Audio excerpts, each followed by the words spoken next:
질끝마다 항상 기뻐 지키고 부르실 때 대답할 말 나를 보내주소서.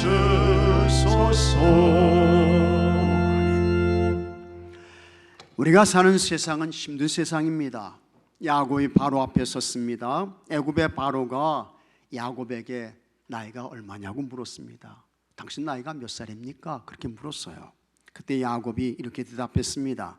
창세기 47장 9절에 내 나그네 길의 세월이 130년이니이다. 내 나이가 얼마 못 되니 우리 조상의 나그네 길의 연조에 미치지 못하나 험악한 세월을 보내었나이다. 야곱이 130년을 살았습니다. 그런데 그가 살아왔던 세상의 시간들이 험악했다라고 했습니다.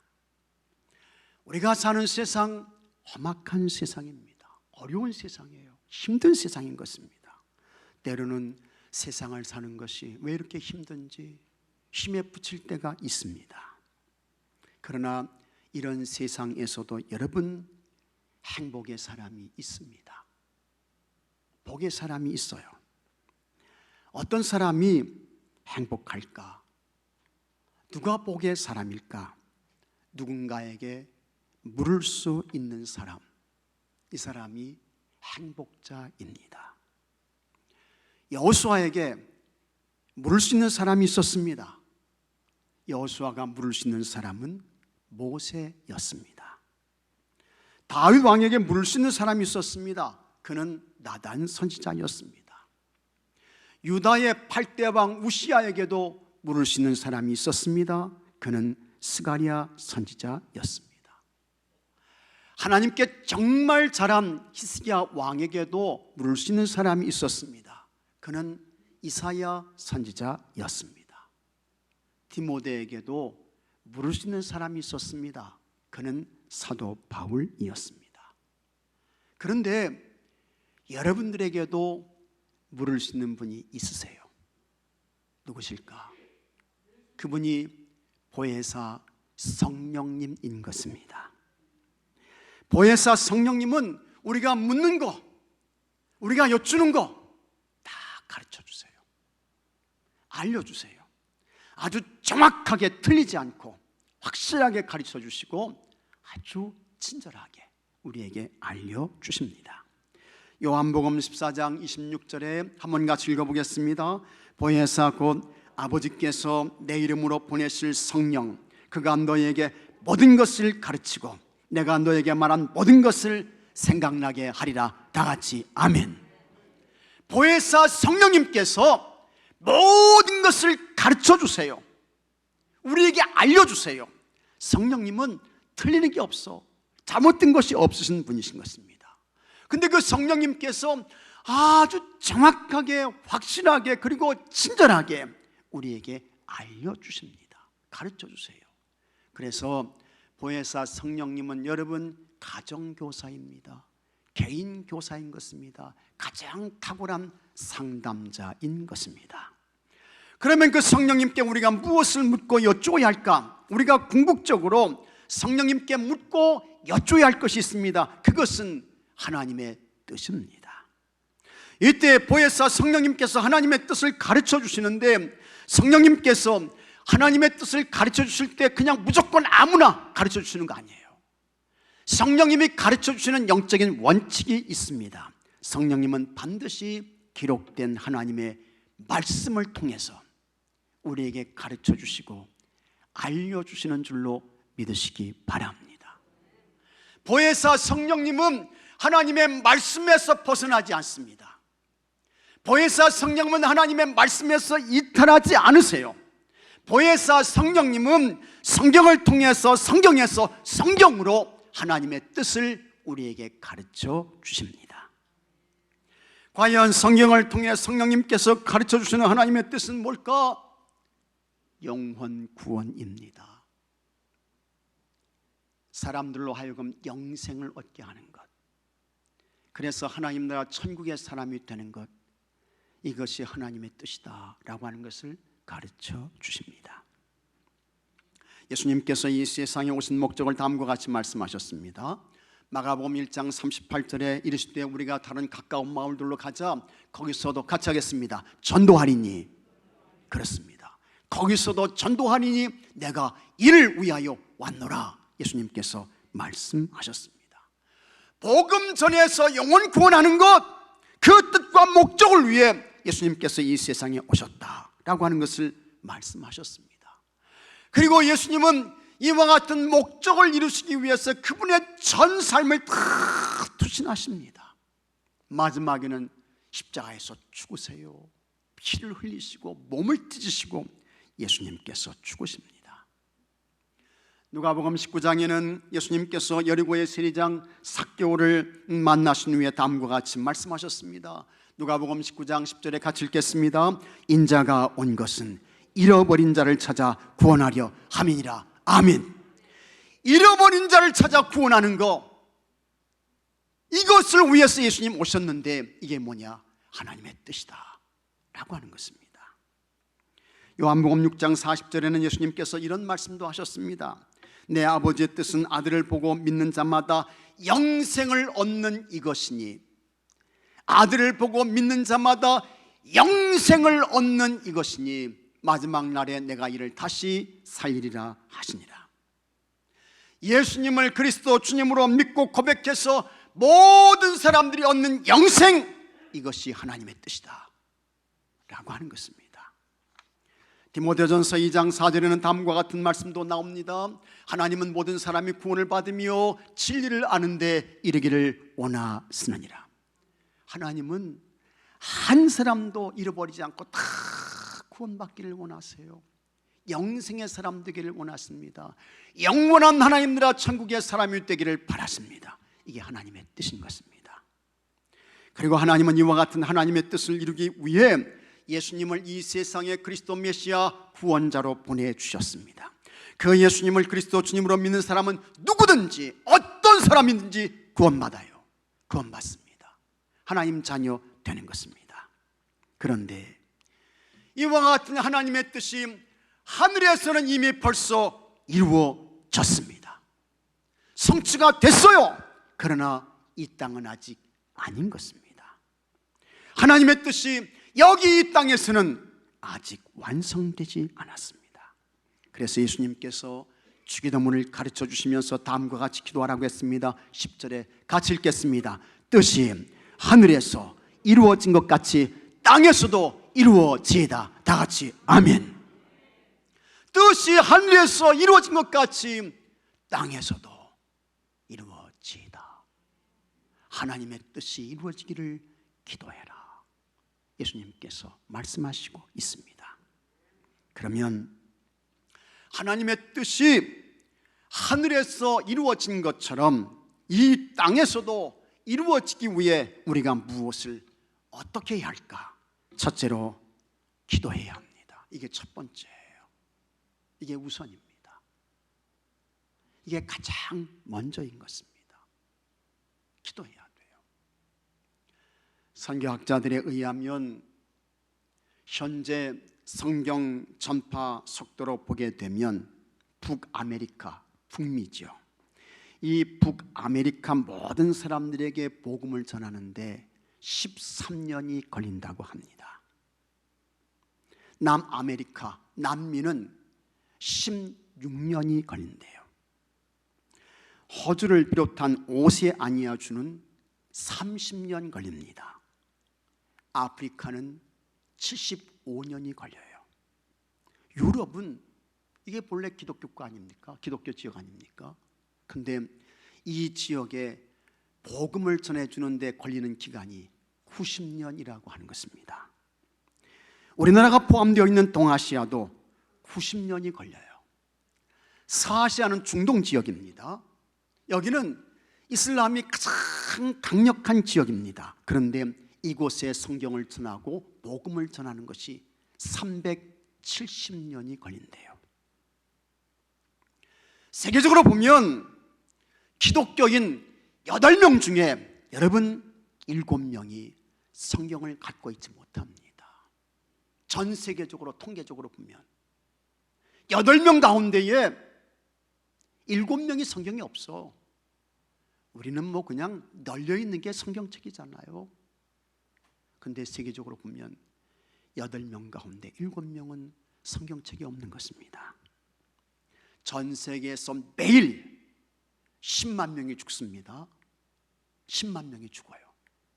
근데 그 가운데에 60%, 70%가 구원받지 못한 사람들이야. 불못의 지옥으로 떨어지고 있습니다. 영적으로 아주 심각한 상태에 있습니다.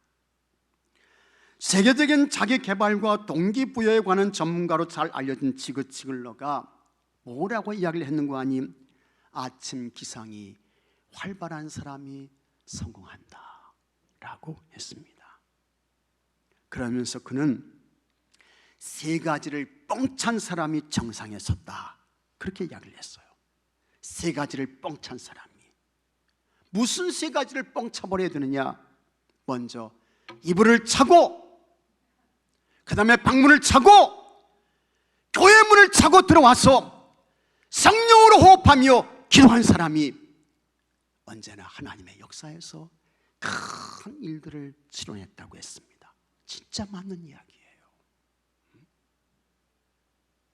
정말 옳은 이야기야.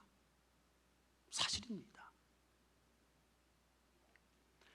그러므로 우리도 여러분 잠에서 깨어나야 돼요. 이불을 차고 일어나시기 바랍니다.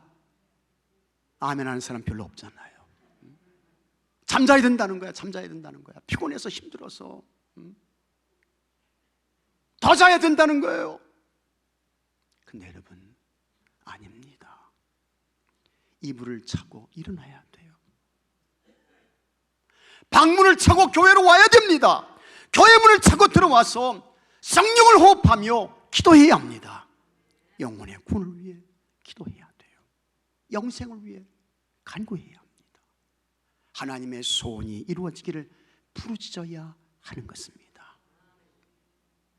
마가복음 10장을 보게 되면 바디메오의 사건이 나옵니다. 우리 예수님께서 여리고에 가셨습니다. 이 여리고는 예루살렘에서 북동쪽으로 30km 떨어진 곳에 위치한 곳이 여리고예요. 북동쪽으로.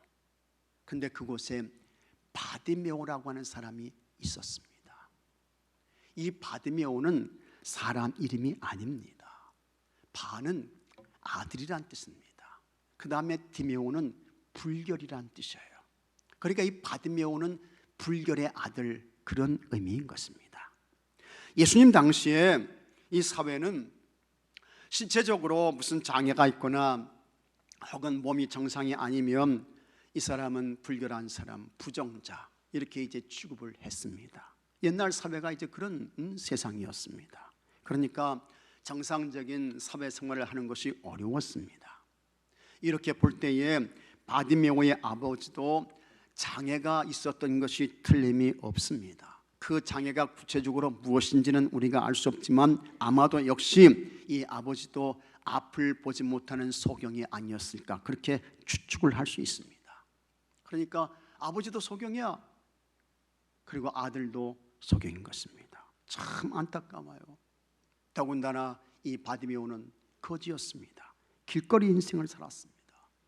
구걸을 해야 겨우 먹고 살 수 있는 것입니다. 참 힘들고 어려운 고단한 인생을 살고 있었습니다. 그런데 이 바디메오에게 복음의 소식이 들려요. 예수님께서 여리고에 오셨는데 예수님께서 지나가신다는 것입니다. 이 바디메오는 하나님께서 나에게 최고의 복된 소중한 기회를 주셨구나 생각하고 앞을 보지 못하는 이 바디메오가, 거지 바디메오가 예수님이 지나가신다는 그 길에 이제 자리를 펴고 앉아 있는 거예요. 그러다가 예수님이 지나가신다고 하니까 웅성웅성할 때에 이 바디메오가 정신을 번쩍 차려서 벌떡 일어나서 이렇게 외칩니다. 마가복음 10장 47절에 다윗의 자손 예수여 나를 불쌍히 여기소서. 사람들이 야 너 조용히 해, 가만히 있어, 떠들지 마. 사람들이 막 이 바디메오를 떠들지 말라고, 조용히 하라고, 잠잠하라고 말리는 거예요. 누르는 거예요. 그러나 바디메오는 거기서 멈추지 않고 더 큰 소리로 예수님을 찾습니다. 이 바디메오의 외침이 예수님께 들렸어요. 예수님께서 제자들을 보내서 저 사람 데려와라, 저 사람 불러와. 그때에 예수님께서 부르신다는 이 말을 들은 바디메오가, 여러분, 자기 겉옷을 버려두고, 이 겉옷은 이 바디메오에게 정말 중요한 재산이었습니다. 근데 예수님이 부르신다는 그 소식을 듣고 겉옷을 버려두고 예수님 앞으로 달려왔습니다. 예수님께서 바디메오에게 물었습니다. 내게 무엇을 하여 주기를 원하느냐? 바디메오가 대답했습니다. 선생님이요, 나는 보기를 원합니다. 그때 예수님께서 다음과 같이 말씀하셨습니다. 마가복음 10장 52절에 예수께서 이르시되 가라, 같이 하겠습니다. 내 믿음이 너를 구원하였느니라. 믿습니까 여러분? 가라, 내 믿음이 너를 구원하였느니라. 예수님의 말씀이 떨어지자마자 눈이 번쩍 띄어졌어요. 눈이 열렸어요. 바디메오가 앞을 보게 되었습니다. 그리고 그 자리에서 예수님을 따르는 제자가 되었습니다. 바디메오는 5가지 절망적인 상황에서 예수님을 찾고 예수님께 부르심으로 놀라운 은혜를 받았습니다. 대단한 복을 받았습니다. 첫째, 그는 대를 이은 소경이었습니다. 아버지가 소경인데 아들도 소경이야. 참 불행해요. 불쌍한 것입니다. 엄청난 고통입니다. 둘째, 그는 대를 이어 가난했습니다. 아버지가 정말 가난해. 그러면 아들 대해서는 그 가난이 좀 끊쳐야 되는데, 멈춰야 되는데, 바디메오도 너무너무 가난한 거예요. 셋째, 일터가 길거리였습니다. 길거리에서 아침 일을 시작해요. 그리고 길거리에서 하루 일을 마치는 거예요. 길거리 인생입니다. 얼마나 힘들어요. 얼마나 피곤합니까?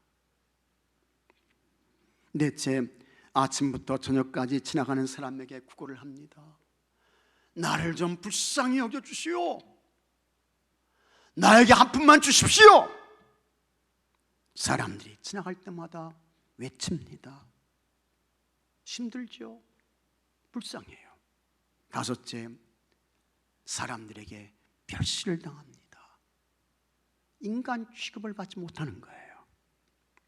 바디메오는 이렇게 모든 것이 불행했습니다. 그에게는 전혀 희망이 보이지 않았습니다. 기대할 것이 하나도 없는 거예요. 그런 바디메오에게 대반전이 일어나게 됩니다. 예수님께서 지나가신다는 것, 이건 복음입니다. 복된 소리예요. 좋은 소식이에요. 그는 그 복음을 놓치지 않습니다. 지나가시는 예수님을 향해 다윗의 자손이요, 다윗의 자손이요, 나를 불쌍히 여기소서. 아무리 사람들이 가만히 있으라고 윽박질러도 그는 물러서지 않습니다. 더 큰 소리로 다윗의 자손이요, 나를 불쌍히 여기소서를 외칠 때에 그 부르짖음, 그 간절한 외침 예수님께서 보신 거예요. 예수님께서 들으셨습니다. 그리고 예수님께서 바디메오의 절망을 희망으로 바꾸어 주셨습니다. 눈을 떴어요. 앞을 보게 되었습니다. 이 바디메오가 예수님을 따르는 제자가 되었습니다. 우리에게도 여러분, 우리가 감당할 수 없는 절망의 상황들이 있습니다. 하나님의 뜻은 모든 사람이 구원을 받으며 영생의 사람이 되기를 원하시는데 아직도 여러분의 가정에 구원받지 못한 이들이 있다고요. 있어요. 부모가 그렇든지 남편이나 아내가 그렇든지 자녀들, 자손들이 그렇든지 그런 사람이 있잖아요. 교회 떠나고 예배에서 멀어지고 하나님 말씀대로 살지 않고. 그런 사람이 있어요. 여러분 주변에 여전히 하나님의 구원에서 소외된 이들이 있습니다. 어떻게 이 절망을 희망으로 바꿀 수 있을까? 바디메오처럼 포기하지 않고 기도하는 것입니다. 부르짖는 거예요. 간구하는 것입니다. 여러분, 키가 크다고 큰 사람입니까? 아니에요. 키 크다고 큰 사람 아닙니다. 돈이 많다고 큰 사람입니까? 아니에요. 돈 많다고 큰 사람 아닙니다. 땅 많이 가졌다고 몇만 평의 땅을 가졌다고 큰 사람일까? 아닙니다. 땅 많이 가졌다고 큰 사람 아닙니다. 세상에 높은 주의 자리에 있다고 큰 사람일까? 아닌 것입니다. 대학을 졸업해서 학사가 되고, 대학원을 졸업해서 석사가 되고, 박사 과정을 마쳐서 박사가 되고, 박사 과정 이후를 이수해서 그 분야에서 최고의 그와 같은 지식을 가졌다고 해서 그 사람이 큰 사람일까? 아닌 것입니다. 진짜 큰 사람은 누구일까? 하나님의 뜻을 나의 손으로 품는 것입니다. 그리고 그 하나님의 뜻이 실제가 된 것을 확신하며 바디메오처럼 부르짖는 거예요. 기도하는 것입니다. 이 사람이 여러분 영적으로 큰 사람인 것입니다. 이런 영적으로 큰 분들이 되시기를 주의 이름으로 축복합니다. 여러분이 하나님의 뜻이 이루어지기를 소원하며 간절히 기도해서 마침내 여러분을 통해 하나님의 뜻이 이루어지고 여러분을 통해 날마다 구원받는 사람들이 더해지는 귀한 역사가 있게 되기를 바랍니다. 둘째로 자기를 부인해야 합니다. 하나님의 뜻이 이루어지기 위해서는 자기 부인이 있어야 합니다.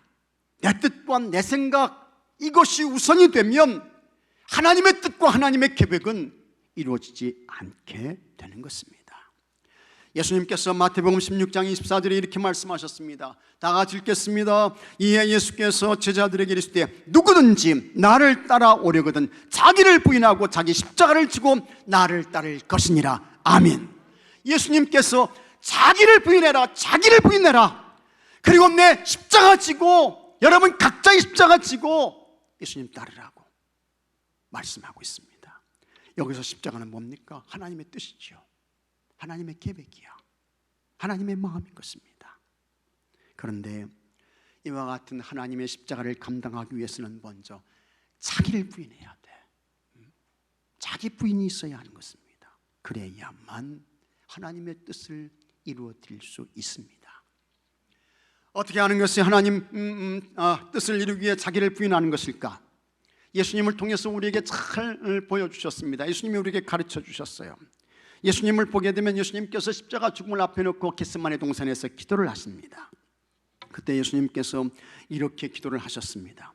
마태복음 26장 39절에 조금 나아가서 얼굴을 땅에 대시고 엎드려 기도하여 이르시되 아버지여 만일 할만하시거든 이 잔을 내게서 지나가게 하옵소서. 그러나 나의 원대로 마시옵고 같이 하겠습니다. 아버지의 원대로 하옵소서. 이게 예수님의 기도예요. 아버지의 원대로 하옵소서. 우리 예수님 십자가 피하고 싶었습니다. 십자가 죽음 좋아하는 사람 누가 있어요? 예수님도 이 십자가 죽음 피하고 싶었어요. 이 잔 안 마시고 싶었습니다. 고난에 쓴 잔 받고 싶지 않았습니다. 그러나 예수님께서 나 이거 안 받고 싶지만 안 마시고 싶지만 내 원대로 마시고 아버지의 원대로 하세요. 아버지의 원대로 자기를 부인하는 거예요. 그리고는 하나님의 정하신 때 예수님께서 고난의 쓴 잔을 받으셨습니다. 우리 예수님께서 자기를 부인하며 십자가에서 죽으셨습니다. 예수님의 죽음은 그냥 보통 죽음이 아닙니다. 예수님은 여러분 죄가 없으신 분이셨어요. 죄 없으신 분. 그 죄 없으신 예수님이 곧 누굽니까? 하나님이시죠. 그러므로 십자가에서 죽으신 예수님은 누구냐? 하나님께서 죽으신 거예요.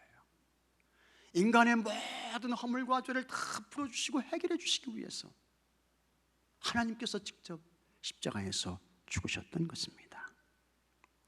그렇게 예수님의 십자가 죽음으로 인간의 죄의 문제가 해결되었습니다. 누구든지 예수님을 그리스도 주님으로 믿으면 모든 죄가 사함을 받아요. 하나님께서 의로운 자로 인정해 주십니다. 하나님의 자녀가 되는 권세도 주십니다. 영원한 하나님 나라 천국의 사람이 되는 것입니다. 하나님의 뜻이 예수님을 통해서 이루어졌습니다. 사도 바울이 고린도전서 15장 31절에서 같이 하겠습니다. 나는 날마다 죽노라.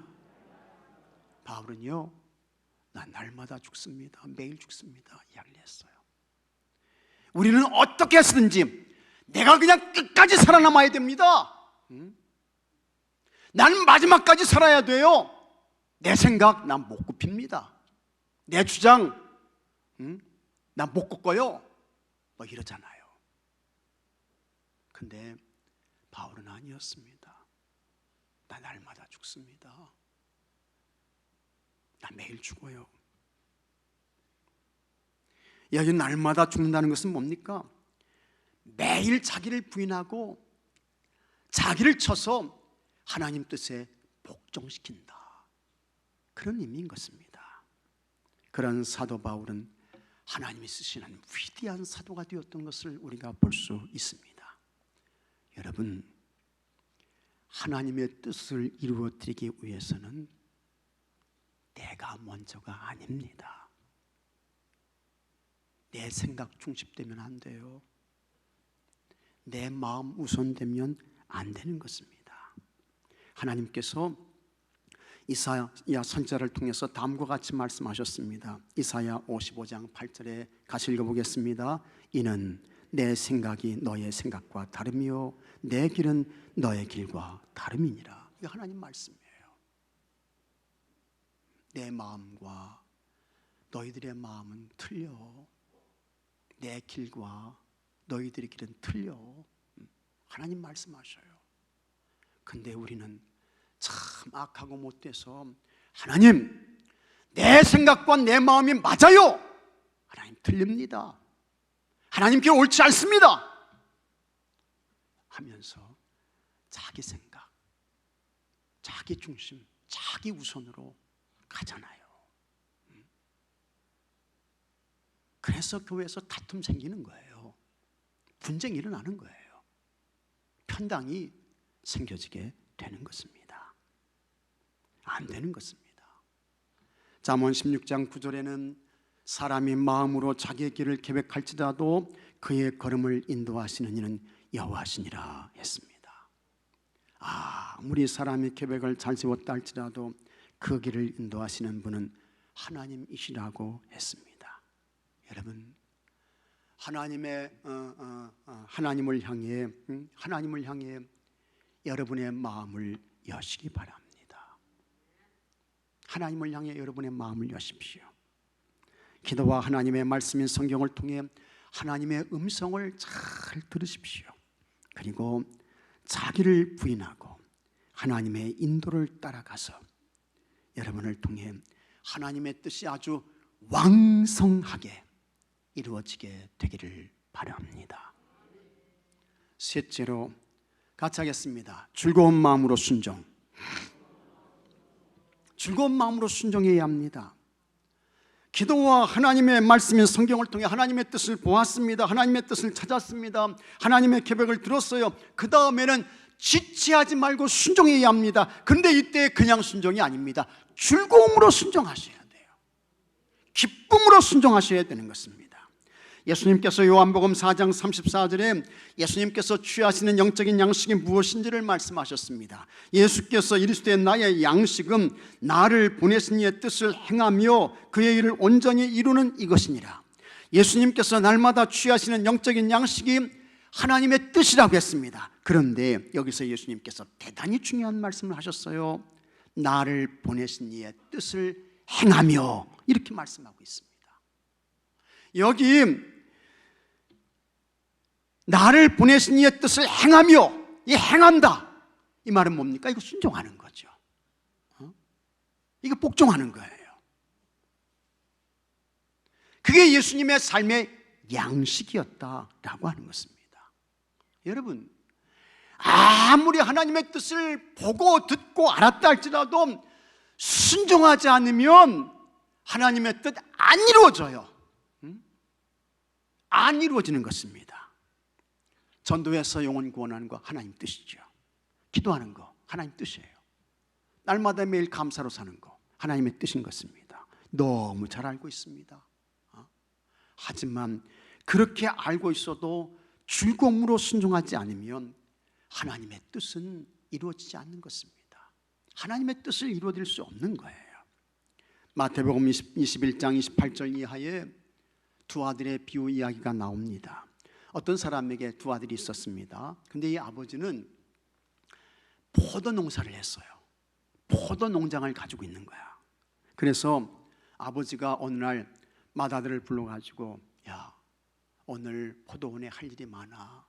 너 농장에 가서 일 좀 해라. 그랬더니 이 큰아들이, 네 아버지, 알겠습니다. 제가 가서 일할게요. 대답은 뭐 그냥 엄청나게 큰 소리로 잘했습니다.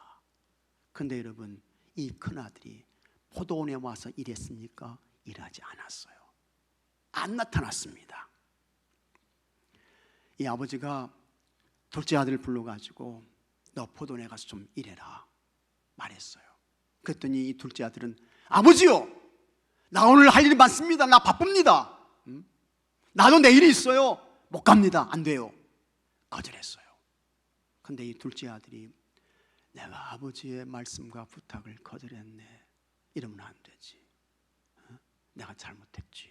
해가지고 회개하고 돌이켜가지고 이 둘째 아들은 포도원에 가서 일했어요. 이때에 예수님께서 사람들에게 아버지의 뜻대로 행한 이가 누구냐? 이렇게 물었습니다. 사람들이 둘째 아들이라고 했습니다. 여러분, 아무리 들었고 보았고 알고 있다 할지라도 순종하지 않으면 하나님의 뜻을 이루어 드릴 수 없는 것입니다. 그러므로 기쁨으로 순종하십시오. 즐거움으로 순종하세요. 그래야 하나님의 뜻이 이루어지게 되는 것입니다. 사도행전 8장을 보면 예루살렘 교회에 큰 박해가 일어났습니다.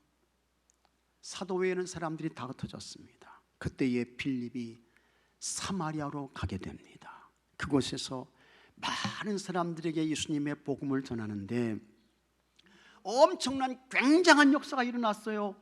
이 빌립이 사마리아에서 복음을 전하니까 막 귀신이 쫓겨갑니다. 중풍병자들이 막 고침을 받고 못 걷던 사람이 일어나서 걷게 되고 엄청난 굉장한 역사가 이 빌립을 통해서 사마리아 지역에 일어나게 되었습니다. 예루살렘 교회가 사마리아 지역에서 복음을 전하는 빌립의 소식을 듣고 우리가 빌립을 좀 도와줘야 되겠다. 그렇게 해가지고 베드로와 요한을 이 사마리아로 보냅니다. 그리고는 베드로와 요한이 사마리아 지역으로 내려와서 거기에 복음의 말씀을 듣고 있던 사람들에게 성령님이 임하기를 기도하는 거예요. 안수하며 기도해요. 그때에 그 사마리아 사람들에게 성령님이 충만하게 임했습니다. 그런 다음에 이 베드로와 요한은 다시 예루살렘 교회로 돌아가요.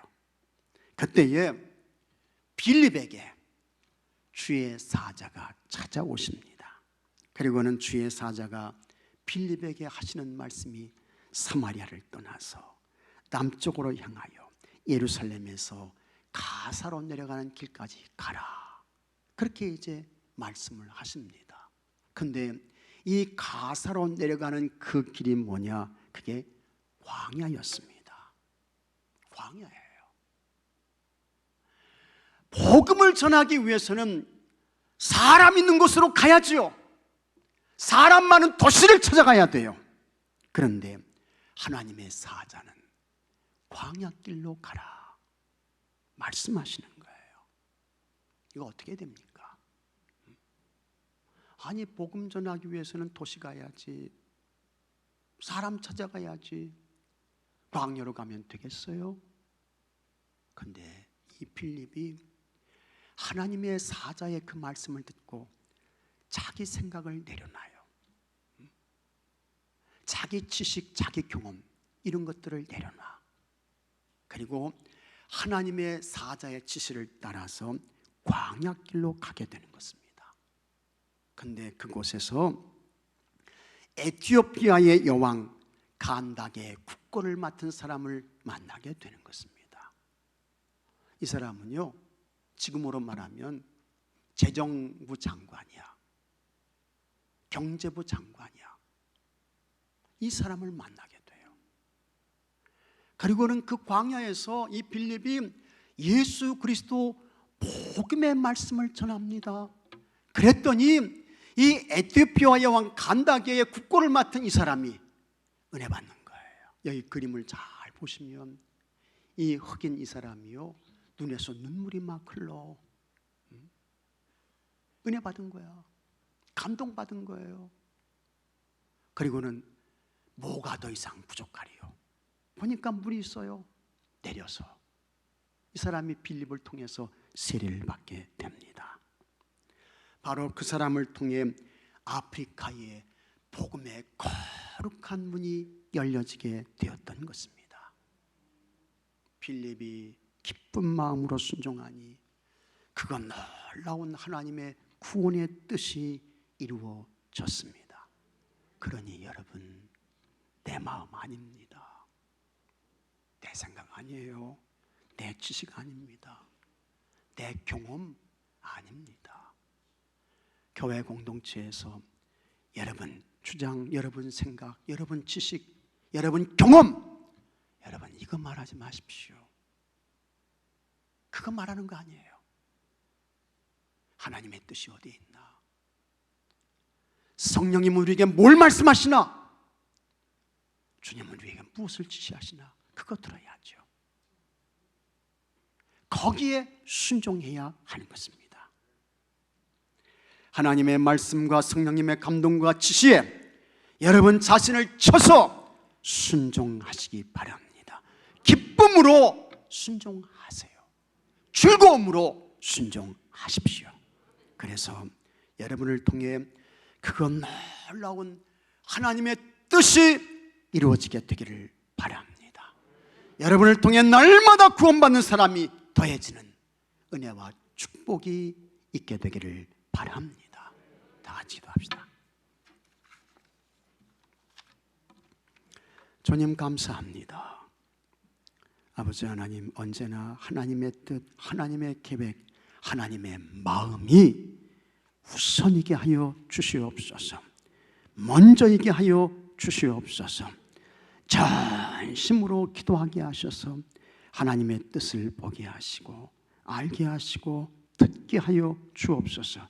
특히 영원 구원의 뜻을 절실하게 깨닫게 하여 주시옵소서. 이 하나님의 뜻이 이루어지기를 기도하게 하시고 자기를 부인해서 아버지 즐거움으로 순종하게 해주셔서 우리 교회를 통해 주의 성도들을 통해 하나님의 뜻이 왕성하게 이루어지게 하여 주옵시고 하나님 나라가 크게 확장돼 나가게 하여 주시옵소서. 우리 주 예수 그리스도 이름으로 기도하옵나이다. 아멘. 이 시간 치유와 회복기도 하겠습니다.